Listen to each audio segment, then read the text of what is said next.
Anything you wanted to do or people you might meet, it all was possible. Prior to that, there really wasn't a voice for independent film. Destroy everything before 1976. It's over. It's incinerated. We kind of came out of the destruction.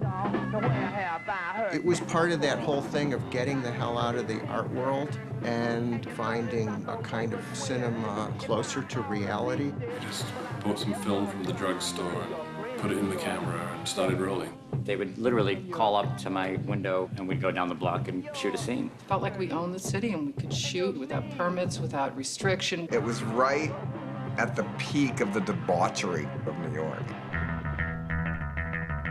New York City was pretty much near bankruptcy, and it was like the Wild West. I was going out every night, and wherever I would go, I had this 16mm camera, and I was shooting a lot of the bands. Things were moving so fast then. It was like television and Blondie and the Ramones, and then 2 months later, that was over, and it was like nothing I'd ever heard before.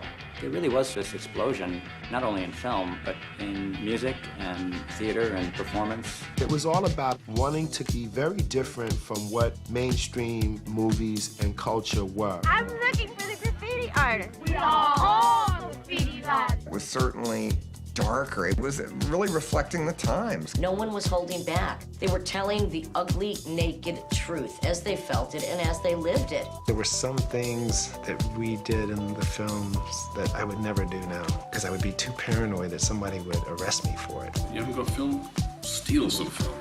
I was detained at the airport by the police because I had movies on me. Our lives, I felt like our lives were movies. It was very cinematic. I felt like at the end, maybe this is going to be some Warhol type thing, and one of these people is going to come up and shoot me. It was like the best time, worst time of my life. You ready to take my picture?